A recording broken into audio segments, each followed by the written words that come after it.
नारी का बहुत बड़ा स्थान है और नारी के स्थान को पुरुष पूरा नहीं कर सकते। जैसे आँख में पुतली का स्थान है,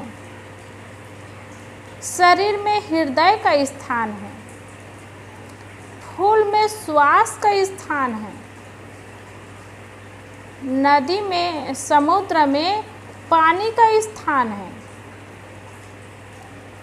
वैसे ही समाज में, परिवार में, विश्व में नारी का स्थान है। क्यों ऐसा है? इसलिए कि नारी जन्म से लेकर के अंतिम तक साथ देने वाली और साथ निभाने वाली और जीवन पूरा करने वाली होती है। और कैसे? नारी से ही तो जन्म होता है, नारी ही जन्म देती है और पालन पोषण नारी से होता है, शरीर का निर्वाह होता है और भरण पोषण होता है, बड़ा होता है शरीर।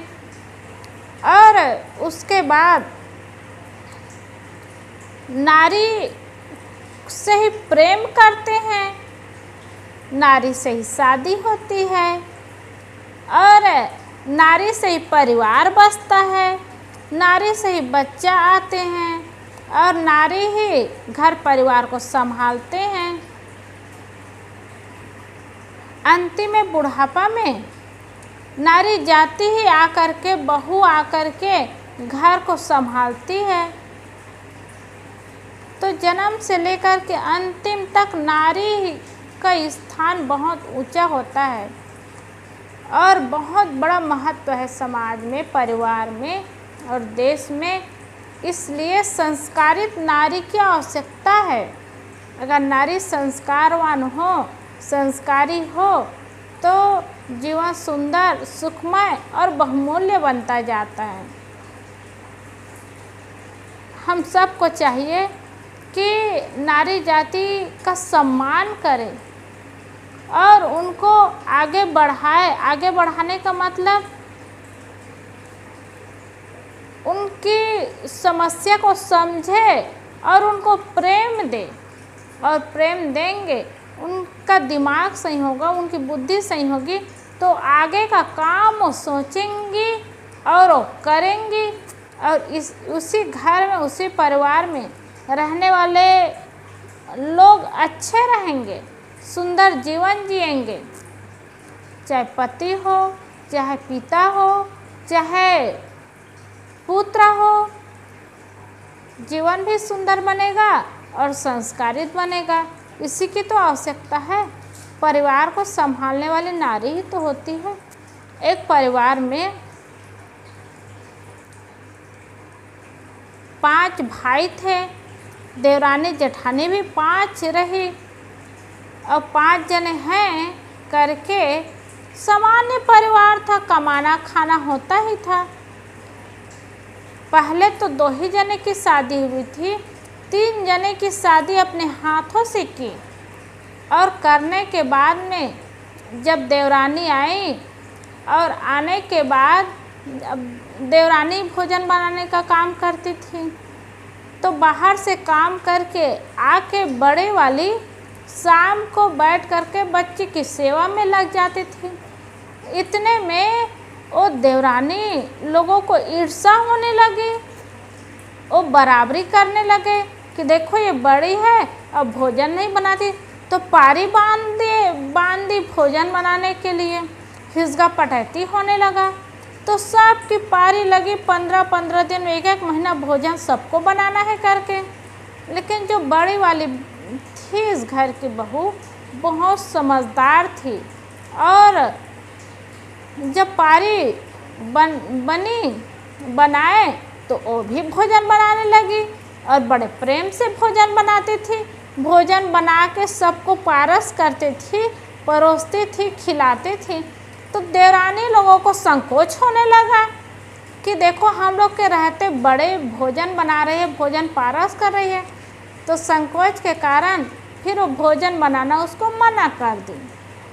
तो जो बड़ी जेठानी थी बहुत समझदार थी, सहनशील थी और उसी के माध्यम से घर परिवार बहुत लंबा परिवार था। एक साथ 25 जने रहने वाले, उसमें लड़ाई झगड़ा कुछ भी नहीं था, इतना प्रेम से चल रहा था। खिसगा पटैती होता था मन में, उसको भी जेठानी काम करके उसको भी नॉर्मल बना दी।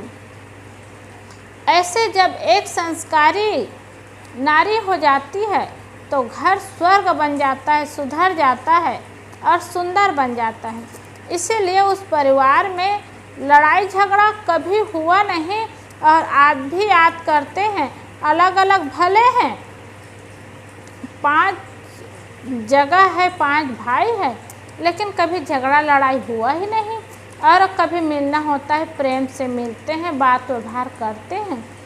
तो इस तरह से जब मिलना होता है तो पहली बातों को याद करके भी सबको संतोष होता है कि हम लोग बढ़िया से रहें।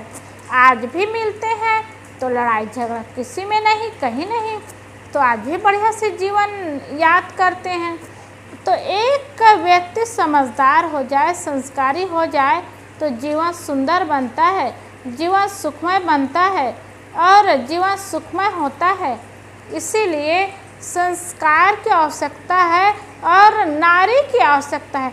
जिस घर में, जिस परिवार में नारी ना हो, बताओ वो घर परिवार की क्या दशा होगी। भोजन बनाने वाले कोई नहीं होंगे, घर संभालने वाले कोई नहीं होंगे, बच्चों को संभालने वाले कोई नहीं होंगे। नारी तो सब संभालती है, घर संभालती है और बच्चों को संभालती है, भोजन बना बना के खिलाती है। नारी का बहुत बड़ा महत्व है, बहुत बड़ा स्थान है और इसी से देश संतोष है और देश नहीं, पूरा विश्व नारी के बिना स्थान शून्य हो जाता है। इसीलिए संस्कारी नारी की आवश्यकता होती है। तो माताओं को चाहिए कि खुद संस्कारी हो और जीवन को सुंदर संस्कारी बनाएं, क्योंकि कहते हैं ना, इस शरीर का जन्म तो माँ से होता है, लेकिन जीवन का जन्म जब होता है तो समस्याओं से, प्रतिकूलताओं से, विपत्तियों से होता है और उसमें नारी संभाल लेती है तो तब भी सहज हो जाता है और सहज जीवन जीना हो जाता है। इसलिए घर परिवार में स्त्री जाती है, चाहे वो बेटी हो, पत्नी हो, माँ हो, सबके साथ सुंदर व्यवहार करे, आदर दे, सम्मान दे, तो वही माँ, बहन और बेटी बन करके घर परिवार को संभालेगी और जीवन को संभालेगी और सुंदर और सुखमय बनाएगी। बोलिए सद्गुरुदेव बेटी।